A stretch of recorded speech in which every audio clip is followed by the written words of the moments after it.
नमस्कार प्रिय दर्शकों, स्वागत है एक बार फिर से आप सभी दर्शकों का ज्ञान की बात यूट्यूब चैनल में। प्रिय दर्शकों, आज एक बार फिर से नई वीडियो नई जानकारी लेकर हाजिर हुए हैं हम। प्रिय दर्शकों, अगर आप अपनी औलाद को सही रास्ते पर लाना चाहते हैं तो गिद्ध की यह 4 बातें ज़रूर सीख लें। प्रिय दर्शकों, आज की कहानी बहुत ही ज्ञानवर्धक है, बहुत ही रहस्यमयी है। प्रिय दर्शकों, आज की कहानी से आपको बहुत कुछ सीखने को मिलेगा और अगर आप इस कहानी को सच्चे मन और सच्चे लगन से सुनते हैं तो ये कहानी आपको बहुत कुछ प्रेरणाएं देगी।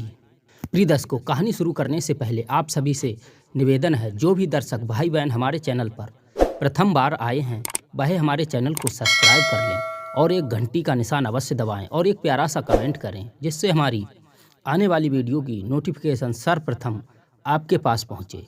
तो आइए शुरू करते हैं आज का यह प्यारा सा वीडियो। प्रिय दर्शकों, यदि आपकी संतान किसी गलत रास्ते पर चल रही है, कोई गलत लक्षण है, तो यह बातें अपने बच्चों को ज़रूर सिखाएं, जिससे वह सही रास्ते पर आ जाएं। कहते हैं प्रिय दर्शकों, यदि कोई संतान बिगड़ जाए तो वह पूरे कुल का नाश कर देती है, पूरे कुल की बदनामी कर देती है। इसलिए प्रिय दर्शकों, आपसे निवेदन है, कहानी को पूरा अवश्य सुनें। प्रिय दर्शकों, एक समय की बात है, एक बहुत विशाल जंगल था। उसमें एक बहुत बड़ा बरगद का पेड़ था। वह बरगद का पेड़ इतना बड़ा था कि जंगल के जितने भी सारे पक्षी थे वह उसी वट वृक्ष पर रहते थे।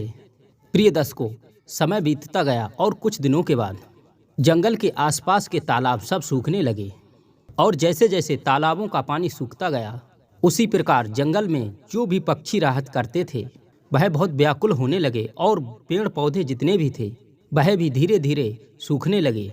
और उसके बाद में यह सबसे बड़ा पेड़ था जो बरगद का, वह भी वृक्ष धीरे धीरे सूखने लगा था और उसके सारे पत्ते सूखकर गिरने लगे। प्रिय दर्शकों, धीरे धीरे वह वृक्ष बिल्कुल ही सूख जाता है। उसमें जितने जीव जंतु रहते थे वह सभी उड़कर दूसरे जंगलों को जाने लगे। लेकिन प्रिय दर्शकों, उसमें वह बूढ़ा गिद्ध रहा करता था, वह वहाँ से बिल्कुल भी नहीं जाता है। प्रिय दर्शकों, इसी तरह से धीरे धीरे कुछ दिनों के बाद वह बरगद का पेड़ सूख सूख कर उसकी टहनियाँ गिरने लगती हैं। उसको एक दीमक कीट होता है, वह धीरे धीरे खाना शुरू कर देता है।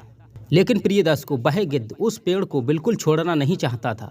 लेकिन प्रिय दर्शकों, उस गिद्ध के साथ में कई और पशु पक्षी रहा करते थे जो दूसरे जंगलों में चले गए थे। वे वापस दोबारा से उसी गिद्ध के पास आते हैं और आकर उस गिद्ध पक्षी से कहते हैं कि हे गिद्ध महाराज, आप इस वृक्ष को छोड़ दीजिए, क्योंकि यह वृक्ष बिल्कुल ही पूरी तरह से सूख चुका है और इस वृक्ष को दीमक कीट खा चुका है। यदि आप इसमें स्थायी बास बनाओगे तो कुछ ही दिनों में यह पेड़ गिर जाएगा और इसके साथ में आपको भी काफ़ी हानि हो जाएगी। हो सकता है आपकी मृत्यु भी हो जाए। लेकिन प्रिय दर्शकों, इतने इस बात सुनने के बाद वह गिद्ध पंछी कहता है, नहीं, चाहे मेरे प्राण ही क्यों ना चले जाएं, लेकिन मैं इस पेड़ का बिल्कुल भी साथ नहीं छोड़ूंगा, क्योंकि इसी पेड़ पर मेरा जन्म हुआ है, यह मेरी जन्मभूमि है और इसी वृक्ष पर मेरा मरण भी होगा। चाहे कुछ भी हो जाए, लेकिन मैं इस वृक्ष को बिल्कुल भी नहीं छोड़ूंगा। प्रिय दर्शकों, वह पंछी उस गिद्ध से बहुत विनती करते हैं और उस गिद्ध पंछी को बार बार समझाते हैं। जब वह गिद्ध उनकी एक बात नहीं मानते हैं तब वे पंछी वापस दूसरी जगह को लौट जाते हैं और अगली सुबह फिर से वही पंछी उसी गिद्ध बाबा के पास आते हैं। हम आपसे एक बार फिर अनुरोध कर रहे हैं, विनती कर रहे हैं, आप इस जगह से बिल्कुल ही हट जाएं, अन्यथा यह पेड़ आपको काफ़ी हानि पहुंचा सकता है। लेकिन प्रिय दर्शकों, वह गिद्ध फिर से उन्हें मना कर देता है। लेकिन प्रिय दर्शकों, वह सभी पशु पक्षी इंद्र देवता के पास पहुंच जाते हैं।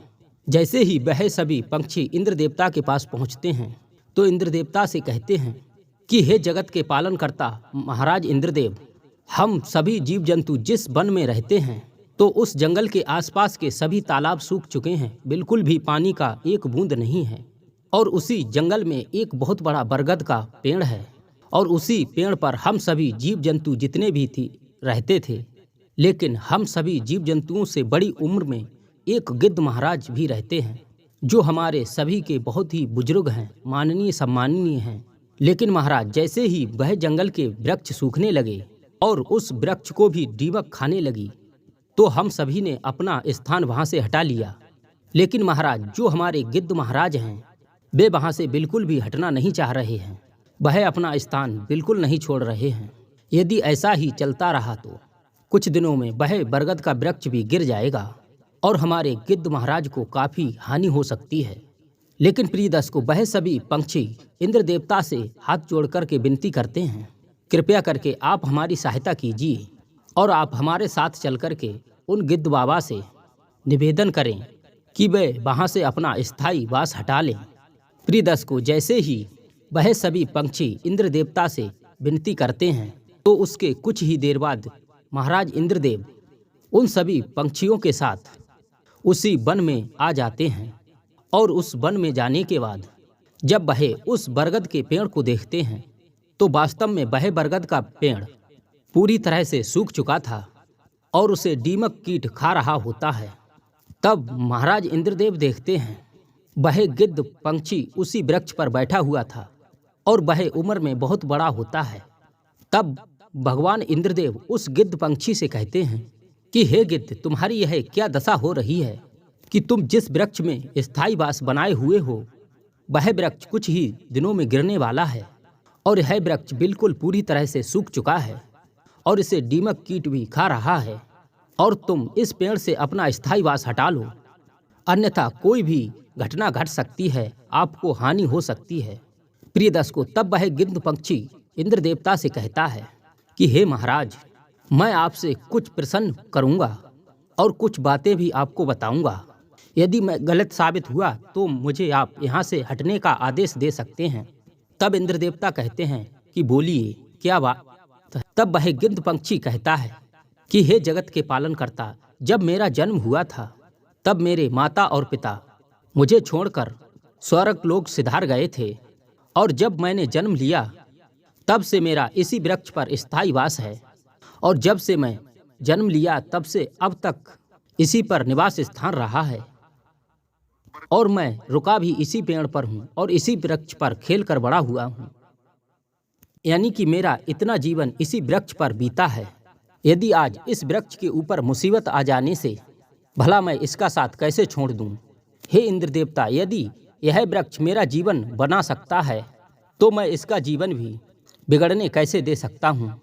तब भगवान इंद्रदेव उस गिद्ध की ऐसी बातें सुनकर के बहुत ज़्यादा प्रसन्न हो जाते हैं।